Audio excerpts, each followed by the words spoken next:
Tout ce qu'on peut dire de la réalité et du psychisme n'est rien d'autre qu'une manière de se les représenter. Avoir conscience de ça permet de garder un recul sain sur nos croyances. Les objets de la réalité ne sont que des symboles, des choses qu'on se représente, les personnages d'une histoire. Atomiser la réalité pour la comprendre n'est que symbolique de ce en quoi consiste la détermination des concepts qui entrent en jeu dans ce qu'on observe. Pour observer la réalité, il faut un modèle, et un modèle est un système de concepts qui fonctionnent ensemble. Les jugements établis permettent de décliner les modèles et les concepts que ceux-ci utilisent en une observation de la réalité. Si le jugement et les modèles sont inamovibles, la réalité observée est obligée de s'inscrire dans ces schémas mentaux étroits.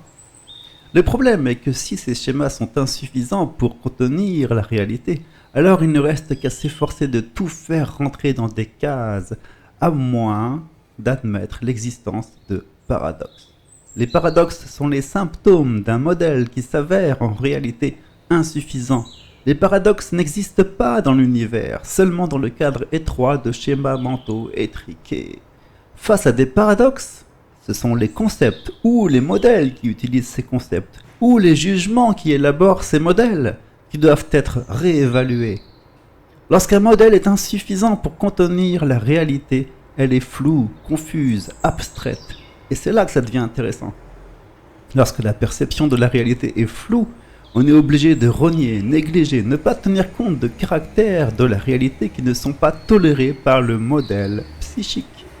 Un jugement est une évaluation et, très logiquement, si ce jugement est incorrect, alors les objets qu'il observe sont mal évalués. Ainsi, par soustraction, ce qui n'entre pas dans le cadre d'une évaluation dénonce les concepts qui sont encore inconnus dans le modèle. Si la personne est incapable d'évaluer son propre jugement, elle ne cessera de dévaluer la réalité. La pensée binaire, à cet égard, correspond à une myopie mentale qui prône un modèle de réalité simpliste et ignare. Considérer des hypothèses comme des faits, typiquement, est de la myopie mentale.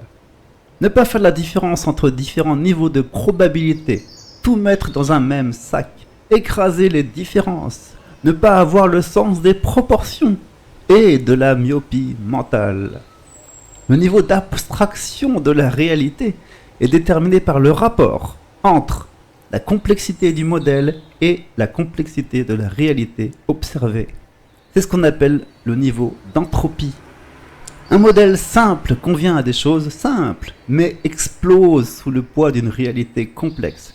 Et un modèle perfectionné permet de voir les choses clairement et sans contradiction. Autant un système peut s'effondrer à la limite de sa complexité, autant la complexité peut venir entrer en collision avec le modèle.